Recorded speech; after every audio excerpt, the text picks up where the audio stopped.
À la fin de cette vidéo, cette merde sera installée dans cette merde. Pour commencer, merci à tous les commentaires positifs dans la vidéo précédente. Elle a pas fait un carton, j'ai pas fait énormément de vues, mais on va dire que moi, YouTube, ça fait 2. Donc voilà, je me suis attaqué au compartiment moteur, j'avais commencé dans la vidéo précédente. J'ai posé le train avant avec la tringlerie. Donc la tringlerie, j'ai percé sous la caisse pour adapter la tringlerie de TDI 90, de Golf 3. Donc c'est très simple, hein. Vous le présentez, vous percez où qu'il y a les fixations de la tringlerie, et voilà quoi, vous mettez un écrou et c'est fini.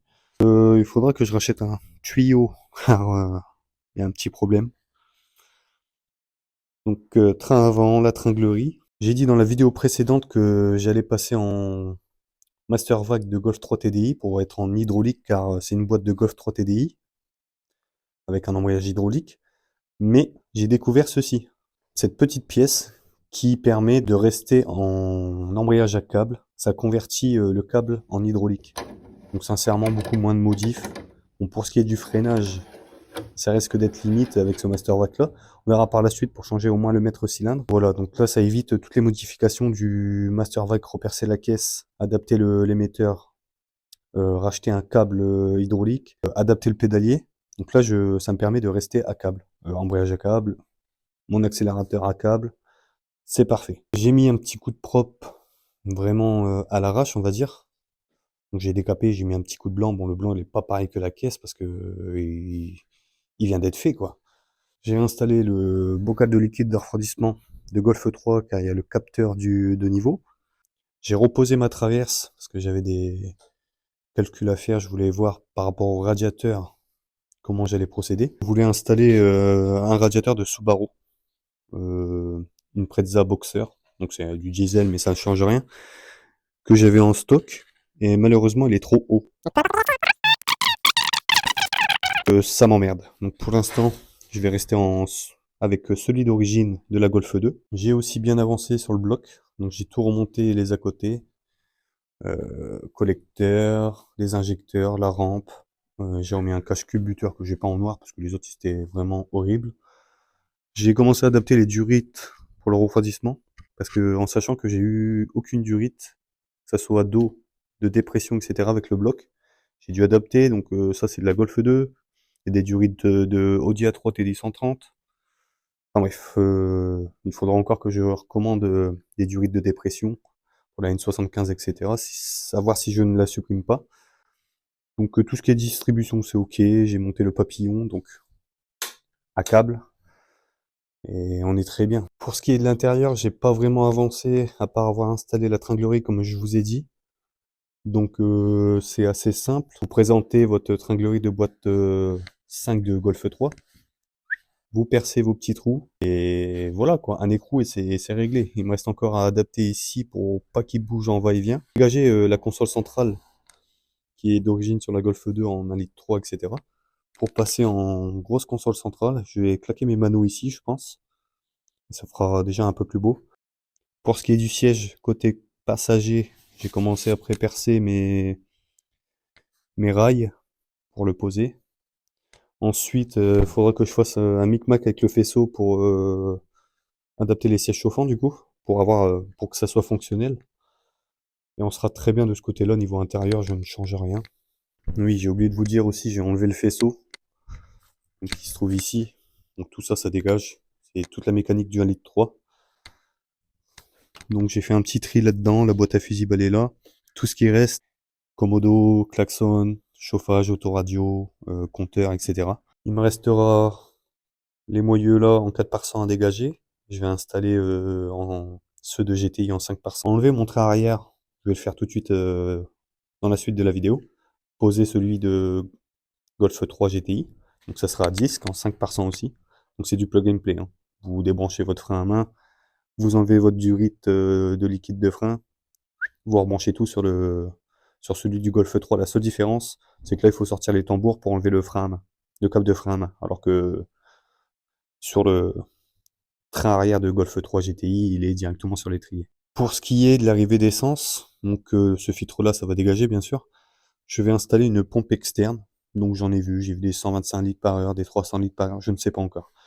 Mais j'hésite à l'installer ici. Comme ici, il y aura rien à part le faisceau, des phares et peut-être la suralimentation, ou directement dans le coffre. Donc je ne sais pas. Ça c'est un faisceau de TDI 130, mais on s'en fiche un peu, mais je vais récupérer des cosses de batterie, des bouts de faisceau pour adapter mes manomètres de l'intérieur, jusqu'au compartiment moteur avec mes sondes.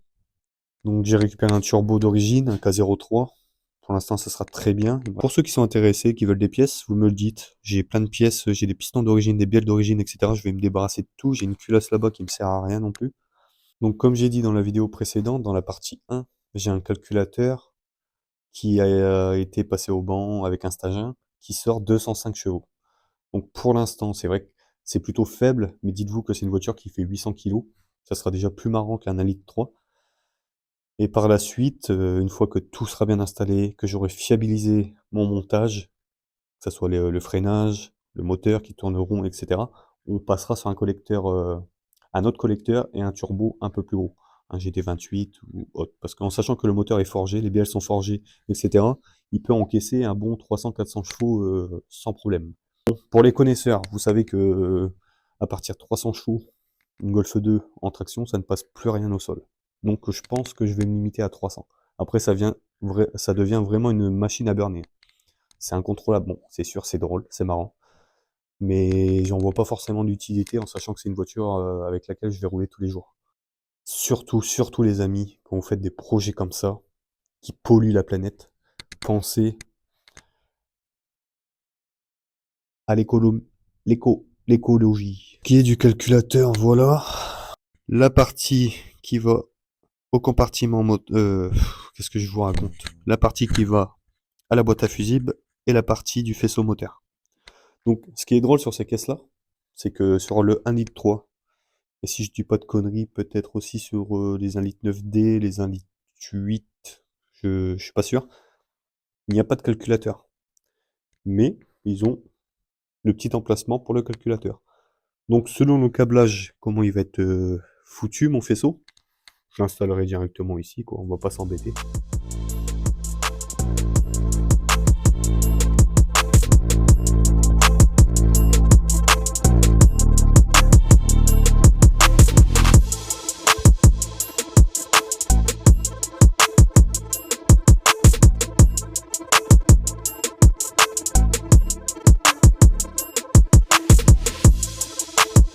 Pour faire un petit récap, support moteur ici c'est plug and play.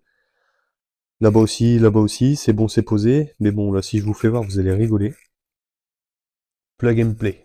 Non, c'est juste dans l'attente de mes cylindres blocs du berceau. Comme ça, vu qu'il est posé, je vais pouvoir voir pour faire ma surale, voir comment je vais me débrouiller là-dedans. Donc c'est tout pour aujourd'hui les amis.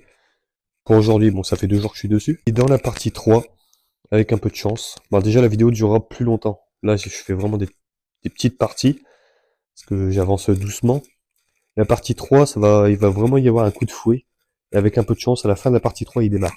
Je vais donner mon faisceau à un ami.